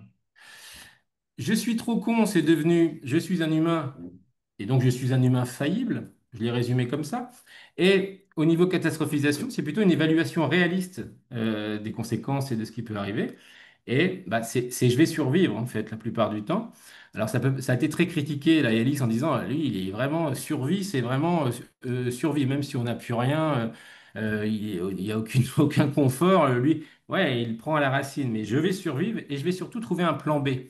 Parce que un humain qui pense que le problème ne devrait pas exister, je ne devrais pas supporter ça, je ne devrais pas être viré, je ne devrais pas vivre une catastrophe, comme il pense que ça ne devrait pas arriver, souvent, il ne réfléchit pas à des solutions. Il ne s'y prépare pas parce qu'intérieurement, il pense que ça ne doit pas arriver. Et donc là, c'est intéressant parce que ça permet aussi de ouvrir le panel, les perspectives pour la personne. Et ce que disait Ellis, une fois qu'on a des croyances rationnelles, il faut aller dans la réalité, les expérimenter, les tester et se les rappeler dans les situations où les croyances irrationnelles vont s'activer, parce qu'on les a remis en cause, mais elles sont encore là, ce qu'on appelle le réendoctrinement. Et il faut faire un vrai travail qu'on retrouve, qui est similaire à celui qu'on fait sur les comportements, quand on prend des nouvelles habitudes, par rapport à ses pensées. Et il disait toujours practice, practice, practice, practice. Et en tout cas en France, souvent le problème qu'on a en TCC, mais pas que en REBT, c'est que les gens ne font pas leurs tâches. Hein, un Français, vous lui donnez des tâches à faire, il est d'accord en entretien, là, au début en tout cas, vous pouvez être sûr 9 fois sur 10 il ne va pas les faire. Et donc on va prendre la séance d'après à réexpliquer avec la personne bah, l'important, parce que sinon il n'y aura pas de changement. Voilà, je vous remercie. Alors, merci beaucoup, monsieur le maréchal, pour cette excellente présentation. Donc, j'ai le droit de vous dire que vous êtes génial. Il n'y a pas de problème. Merci, c'est gentil. Mais je ne vous crois pas.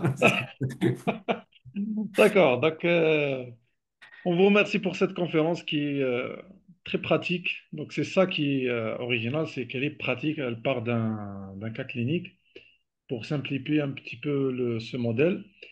Et puis, on voit que, bon, ma perception à moi, c'est qu'on voit qu'elle est intégrative. Ouais. Donc, oui, on voit qu'elle est intégrative. Peut-être qu'en thérapeute, on le fait déjà, mais c'est pas comme c'est. Là, c'est très structuré.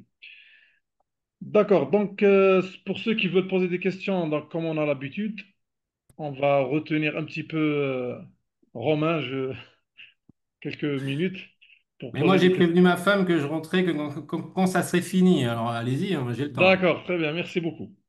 Et pour ceux qui veulent intervenir oralement, ils n'ont qu'à lever la main.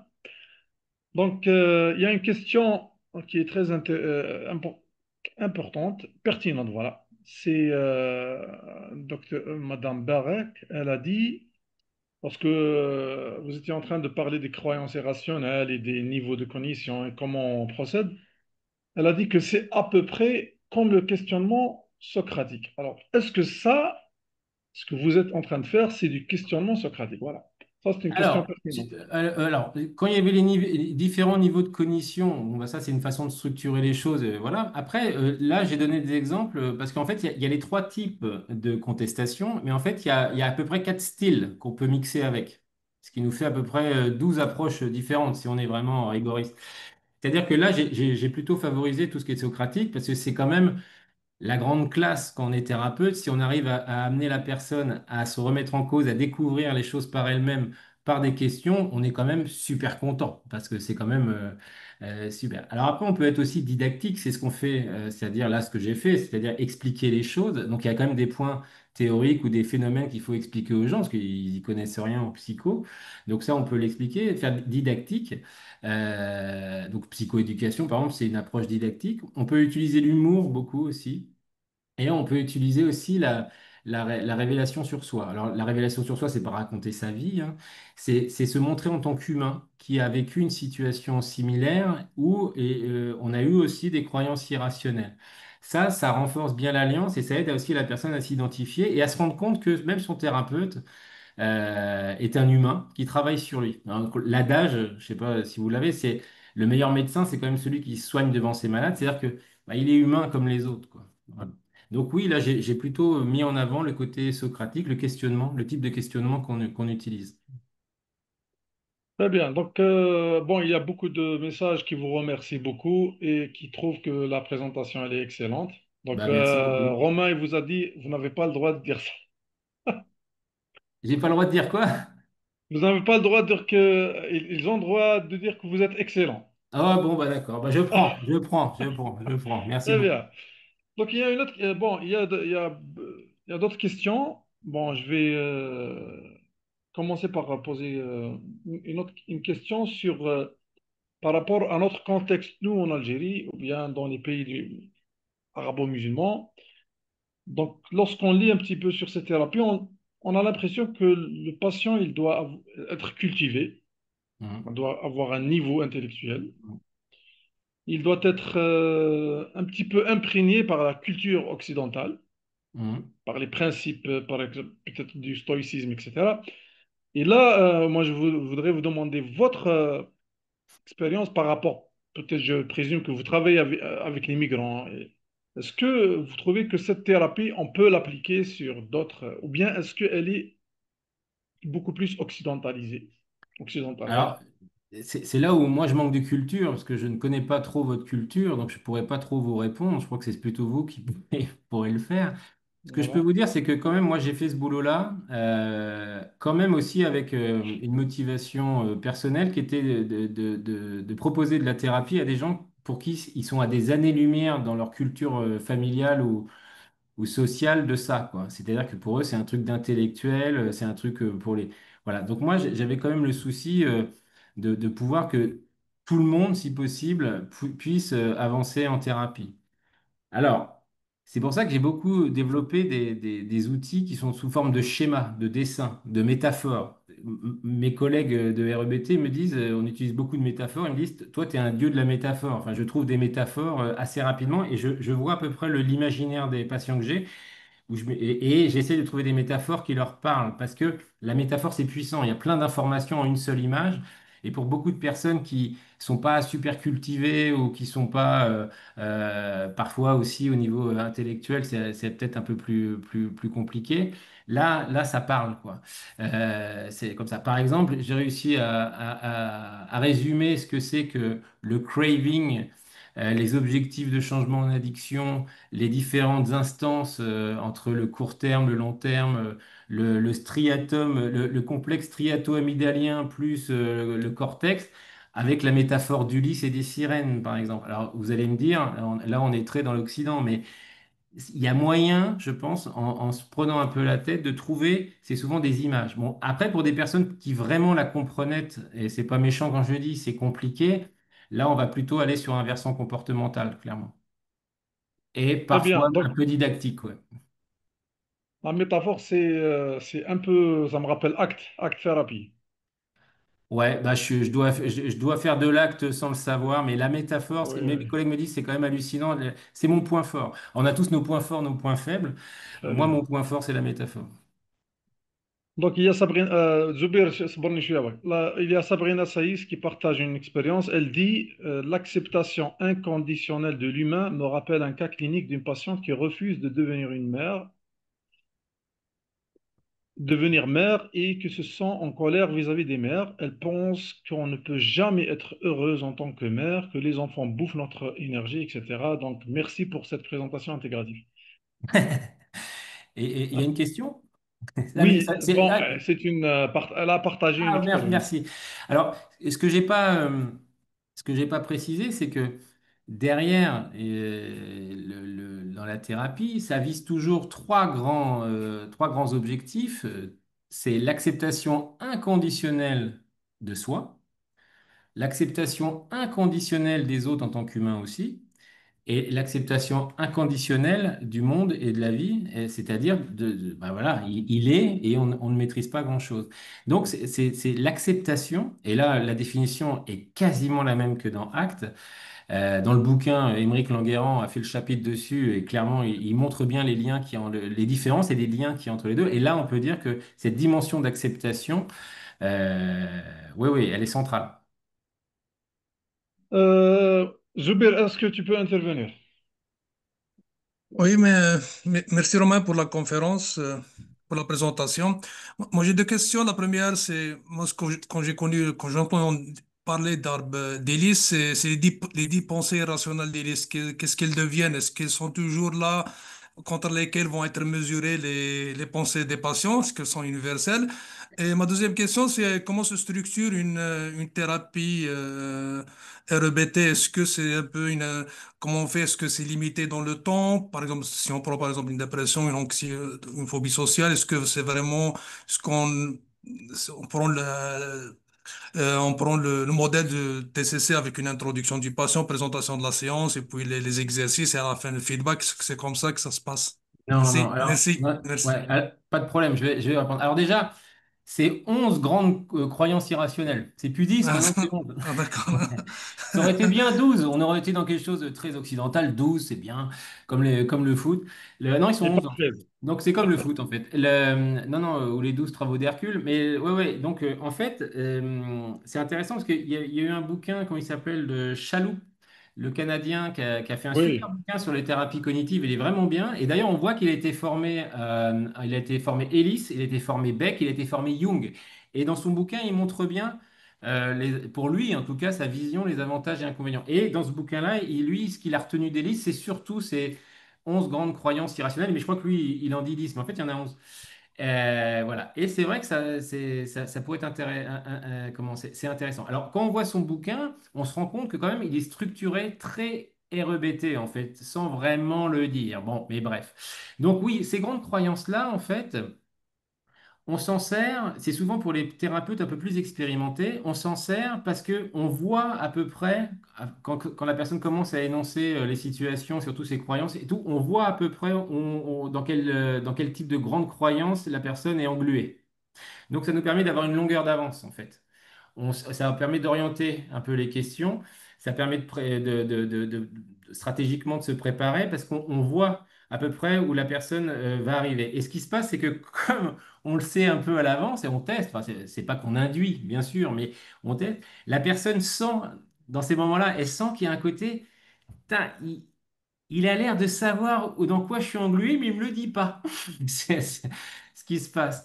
Donc, c'est un peu des guides, en fait, parce que oui, fondamentalement, on peut travailler, comme on dit, comme par induction. C'est-à-dire qu'il y a des personnes, moi j'avais une patiente que j'avais suivie, au départ c'était des troubles panique avec agoraphobie, mais après ça allait mieux, mais après, elle s'exposait plus, donc ça revenait. Puis après, elle se re-exposait, ça baissait. Puis après, bon, bon, elle bossait sur. Puis après, elle avait des problèmes avec ses profs. Elle avait même pété les plombs avec ses profs et tout ça.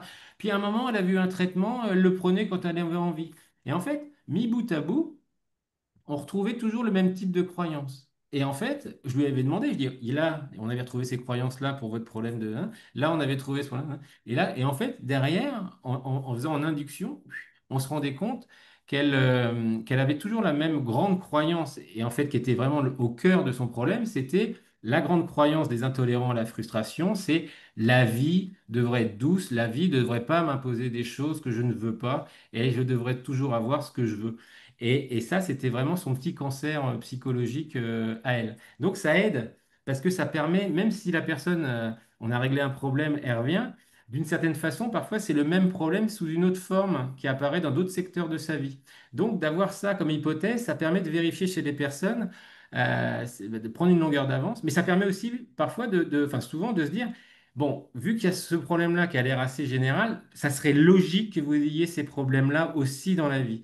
Moi qui travaille avec beaucoup d'intolérants à la frustration, parce que formé par Didier Pleu, donc je suis un peu là-dedans, on me les oriente pas mal. Souvent, ils viennent pour un problème d'addiction ou de troubles de colère, de choses comme ça. On le règle, mais derrière, on le règle, enfin, on travaille dessus. Et souvent, je leur dis, mais comment ça se passe dans votre couple? Plutôt trompeur, plutôt machin. Là, ça se passerait, ça serait. Et ils disent, bah, et donc je leur pose des questions et ils me disent qu'effectivement, c'est quand même, c'est un peu la même chose, qu'on se rend compte ensemble que c'est un peu la même chose qui se rejoue dans différents secteurs de leur vie, même s'ils étaient venus que pour régler un problème dans un secteur particulier. Et alors après, est-ce que ça répond à votre question, Zoubir? Oui, oui. Et la deuxième question, vous pouvez me dire, vous pouvez me rappeler ce que c'était, s'il vous plaît? La super. structure d'une séance Ah oui, la non, structure non, d'une séance, est-ce que ouais. c'est comme les... Non, en fait, alors c'est vrai que tel qu'on est formé, c'est moins structuré. C'est très structuré sur l'approche sur une situation donnée. on travaille sur les situations, mais il y a pas ce côté. C'est-à-dire que quand les personnes nous disent, vous faites des TCC, oui, mais enfin bon, oui, c'est des TCC, mais quoi, donc je peux régler mon problème en 12 séances. Nous, on dit c'est le temps qu'il faut. C'est un peu comme les substituts nicotiniques. Avant, c'était faut que ça soit fait en 3 mois, et il faut pas dépasser telle dose. Maintenant, c'est le temps qu'il faut, parce que ça dépend des patients et tout ça. Et donc, non, on fait pas, on peut pas s'engager sur une durée déterminée et tout.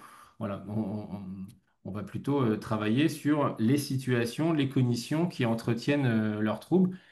Et aussi, pour la dépression, ça serait bien d'avoir le psychiatre pour voir un peu la chimie, parce que sinon on va pas trop s'en sortir. Et beaucoup d'activation comportementale. Donc il y a quand même un côté très comportemental, parce qu'on a montré que dans la dépression, l'activation comportementale, c'est quand même très important. Donc moi, je vais rebondir si vous me permettez. Donc là, c'est pas la thérapie de Albert Ellis comme il l'a conçue dans les années 50. Donc ça a changé un peu. Ouais, ouais, ouais, ouais, là-dessus, il a évolué. Dans les années 50, il a évolué après. Ouais. Après, il y avait un côté beaucoup moins, Parce comment, que là, par exemple, vous avez parlé de activation comportementale.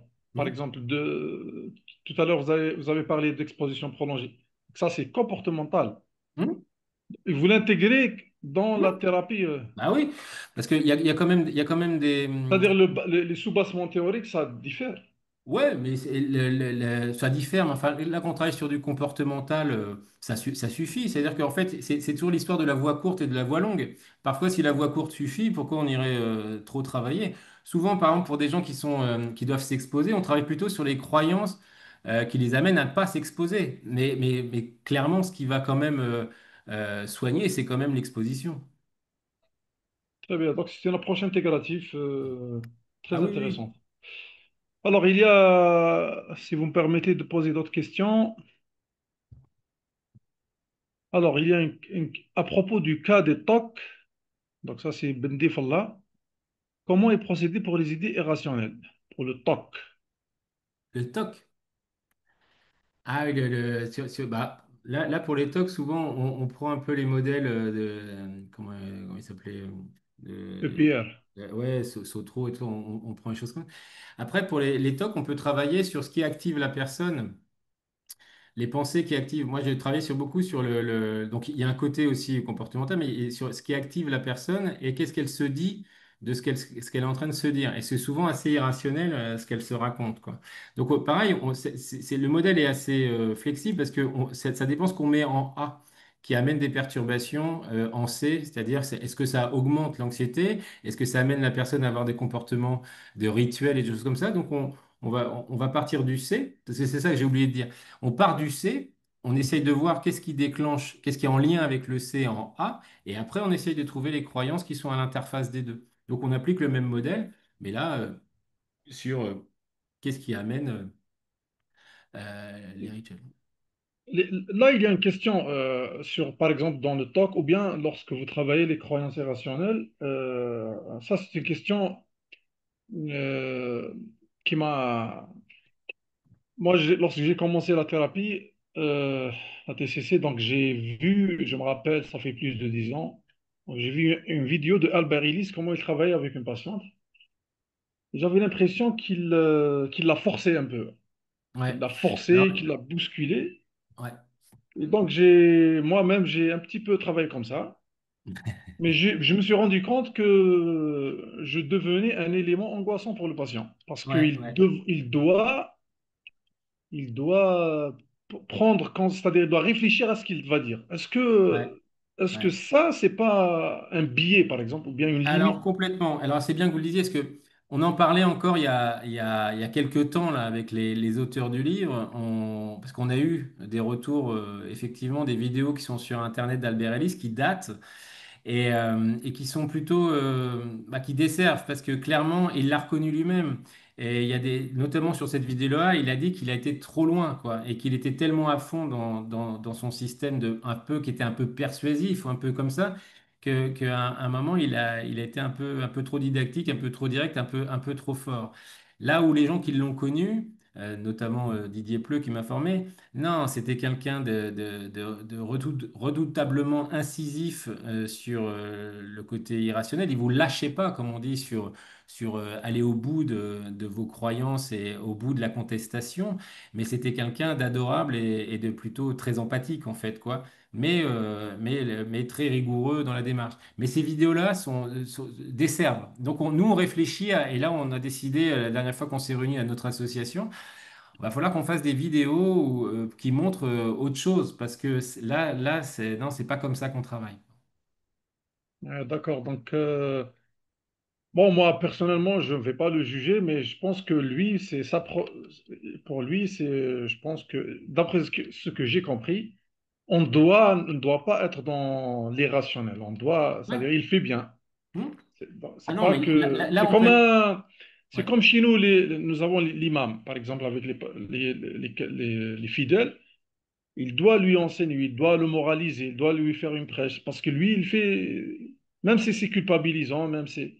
Mais là, en thérapie, c'est ça le piège. C'est-à-dire, on risque Ben de oui. tomber dans ce piège. Voilà. Ouais.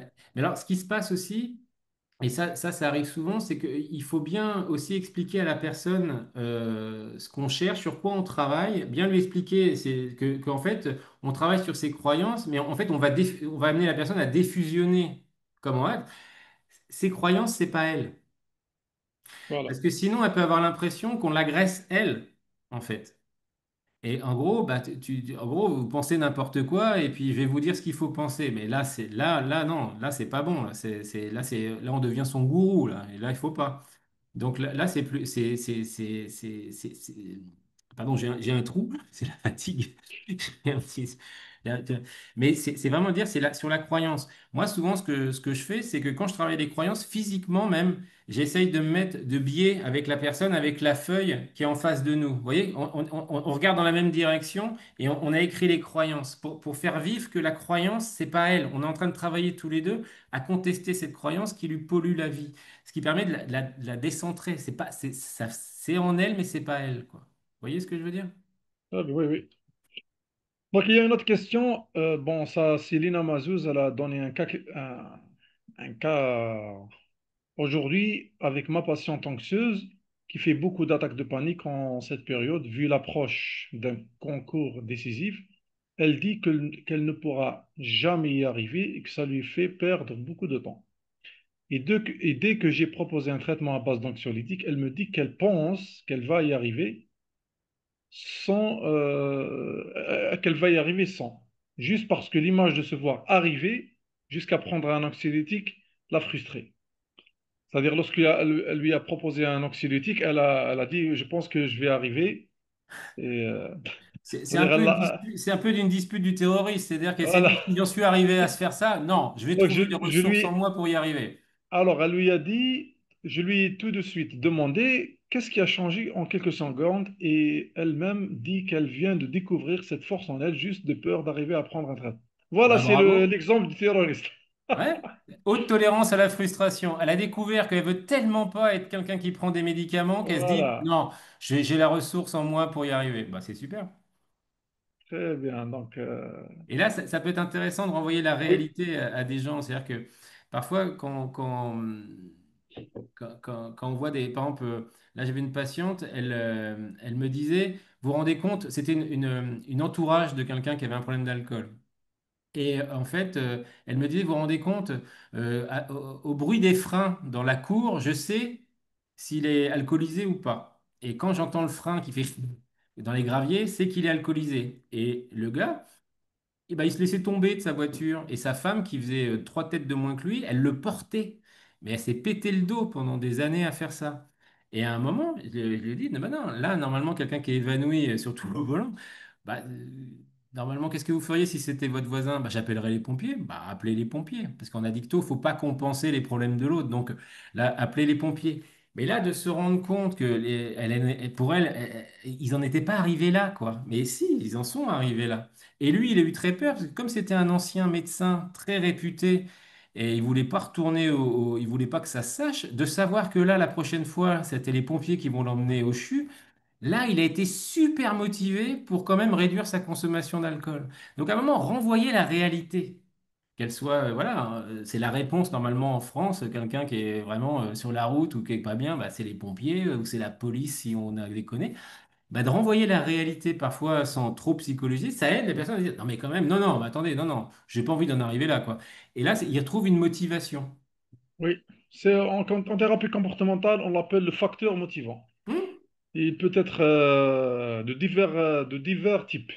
Ah bah ça, Oui. Et moi, je sais pas dans votre pratique, mais moi, comme a dit Dr Mazouz, si on est surpris de voir le patient qui change comme ça et que même son comportement, il va changer dans les semaines à venir, ouais, uniquement par échange verbal.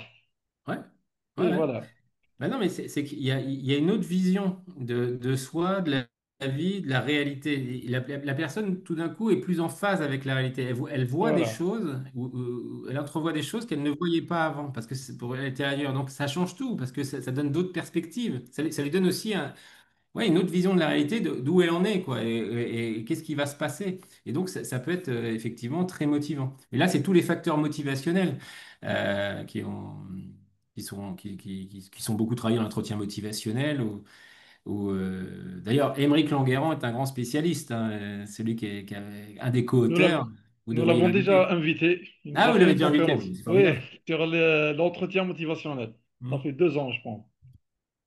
Donc, une autre question, et bon, il y a une question très intéressante. Est-ce que cette conduite est valable pour une personnalité paranoïaque, un trouble délirant? Euh, Alors, des troubles délirants.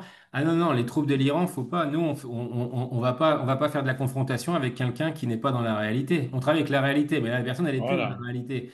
Là, on confronte pas. Non, non. Là, il faut qu'elle soit Donc, stabilisée. une autre question sur lorsque vous avez illustré le tableau émotion fonctionnelle, dysfonctionnelle. Bon, pour ma part, parce que lorsque vous avez fait les abscisses, etc., la courbe des émotions, Hmm. il n'y avait que dans une thérapie classique, on était dans la quantité. Ouais. Dans une thérapie REBT, on était dans la qualité. Puis dans le tableau, moi, j'ai pas bien suivi parce que ça me paraissait, lorsqu'on dit tristesse, dépression, on est dans le quantitatif, on n'est pas dans le qualitatif. Donc là, ça m'a un peu confus. Non, non, Voilà. c'est qualitatif. Alors oui, il y a une dimension quantitative, je l'ai bien précisé en disant que oui, quand même, la réaction souvent est un peu plus forte ou plus forte dans les émotions dysfonctionnelles, mais c'est pas ça qu'on vise. C'est-à-dire que on pourrait être très inquiet ou très... J'aime bien la colère. On peut être très en colère. Il y a des gens qui sont très en colère. Leur colère est intense, mais elle est fonctionnelle. C'est-à-dire, ils sont en colère, ils veulent se battre contre quelque chose qu'ils trouvent injuste ou comme ça, mais ils le font en tenant compte du réel. Ils vont pas faire n'importe quoi, ils vont pas se mettre en danger, ils vont pas forcément transgresser des règles, ils vont essayer de défendre leurs valeurs. Et cette colère va être là. Alors Martin Luther King, c'est un exemple, mais il y en a sûrement plein dans plein de pays où des personnes ont quand même une colère, ils s'enflamment, c'est quelque chose qui leur tient à cœur, mais pourtant ils tiennent compte du réel des autres pour ne pas faire n'importe quoi et ne pas non plus s'invalider à long terme. Donc c'est cette idée-là en fait que je voulais mettre en avant en disant que bah, l'hypothèse en REBT, c'est que si la croyance est rationnelle, c'est-à-dire elle tient compte du réel, elle permet de prendre du recul par rapport à elle, on peut être très en colère, mais on va avoir des comportements qui vont être adaptés. Donc le critère d'évaluation, il est comportemental. C'est-à-dire, qu'est-ce que tu as fait? Ça, voilà. Voilà. Et après, au niveau émotionnel, effectivement, c'est pas la même qualité d'émotion. Ouais. Alors, c'est toujours difficile à définir, mais c'est ça. Voilà, une dernière question, je pense, parce que on va pas vous retenir assez longtemps. C'est pour la formation. Est-ce qu'il y a une formation pour ça? Est-ce qu'il y a uniquement le livre, par exemple, est-ce qu'il peut suffire? Ou bien est-ce qu'il y a des ateliers pour ça, ou il y a des formations pour ça? Est-ce que vous faites des formations? Oui, oui, oui. En fait, ce qui s'est passé, c'est que avec ma collègue, celle qui a coordonné le livre, Mathilde Lubin, elle a pas mal milité auprès de la FTCC, donc qui est le grand organisme de formation français en thérapie cognitive et comportementale, parce qu'elle disait, vous proposez tout sauf la REBT. Et que pour une culture générale et pour tout le monde, bah, c'est pas très juste en fait, parce que ça n'apparaît pas, alors que c'est quand même le grand-père des thérapies cognitives, quoi, Albert Ellis. Et ils ont dit OK, donc on donne des formations depuis 3 ans à l'FTCC. Alors celui qui les fait en web, bah, c'est moi, parce que je suis le seul qui le veut. Ça me dérange pas. Donc ça existe. Et c'est souvent en web, c'est avec des gens qui sont partout dans le monde. Et donc c'est des formations avec des horaires particulières. Et là, on va aussi on travaille aussi pour Umeo, pardon, une autre organisme de formation en TCC. Voilà. Et après, avec la FREBT, bah, il y a peut-être des choses à réfléchir, peut-être autres, peut-être spécifiques. Là, on ne l'a pas encore fait. On a plutôt travaillé avec des opérateurs, mais pourquoi pas sous une autre forme. Mais oui, oui, bien sûr que l'idée. Donc le livre, c'était en fait parce que le livre, on a écrit, comme beaucoup d'écrivains, entre guillemets, hein, écrivains avec des guillemets, on a écrit le livre qu'on aurait aimé avoir. Parce qu'en fait, les livres, ils étaient en américain, en anglais, il n'y en avait pas en français. Et le seul qui avait été traduit était lamentable. Donc, et même, il y avait des contre-vérités. Il y avait des choses qui n'étaient pas vraies, en fait, dans ce bouquin-là, qui étaient fausses, quoi. Enfin, c'était horrible. Donc, on s'était dit, on voudrait écrire le bouquin actualisé, qu'on aurait voulu avoir, nous, quand on a appris, parce que ça a été plus compliqué pour nous. Et donc, on a écrit ce bouquin-là. Et c'était aussi une aide et un appui parce que les gens nous disaient, vous nous avez formés, mais il nous faudrait quelque chose aussi au quotidien pour pouvoir s'y référer, parce qu'on ne peut pas tout mémoriser et tout ça. C'est ça qui nous a motivés à faire le livre. Merci, merci beaucoup pour ça. Donc la formation, est-ce qu'elle est une journée, 2 jours, une semaine Alors, l'idéal, c'est que pour l'instant, on a fait deux niveaux, mais on peut déjà bien pratiquer avec le premier. Et l'idée, c'est que l'idéal, c'est 3 jours, parce que c'est beaucoup basé sur la pratique. Notre formation, nous, c'était des formations théoriques, mais énormément de supervision. C'est-à-dire que nous, on a été formés pour avoir notre diplôme de l'Institut Ellis de New York. On a dû faire 10 ans 10 ans de supervision, quoi, avec des analyses de cas et des choses comme ça. Donc ça, on ne l'a pas encore mis en place, mais les bases théoriques, c'est 3 jours.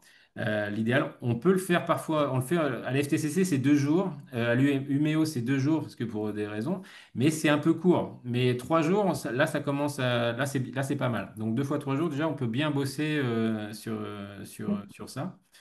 Donc là pour l'instant on fait un niveau 1, un niveau 2. On va faire un niveau 3 après spécialisé, c'est-à-dire sur des pathologies bien spécifiques ou des champs bien spécifiques. Mais l'idéal c'est 3 jours, mais on peut le faire en deux. Mais bon, avec le bouquin ça peut le faire. Merci beaucoup, Romain, pour cette excellente présentation. Bah, c'est Et gentil. on ne peut que vous témoigner toute notre gratitude, Bah, tous nos merci. remerciements pour votre gentillesse, votre générosité, sens du partage et votre patience surtout. Bah, merci. Bon, je remercie tous ceux qui ont participé à cette. Vous avez été très nombreux. Et je remercie les organisateurs aussi. J'espère qu'on se reverra dans d'autres occasions. Et Romain, je te laisse le mot de la fin. Eh ben, écoutez, merci à tous. Je crois que j'ai jamais parlé sur Internet avec autant de personnes et qui restent jusqu'au bout. C'est formidable. Eh ben, écoutez, moi, je suis super content d'avoir partagé. Ça sera un plaisir d'intervenir bah, à une autre occasion. Si vous voulez Inch'Allah, REBT oui, bien spécial sûr. addiction, bah, vous m'appelez un jour. Bah, ça sera avec Je- vraiment grand plaisir. Vous êtes déjà, adorables. C'était top. Et puis, bah, je vous embrasse. merci, merci beaucoup. Donc, je vous souhaite une bonne soirée, une bonne nuit et à la prochaine. On se reverra donc dans d'autres occasions pour d'autres conférences. Et salam alaikum. Au revoir. Merci.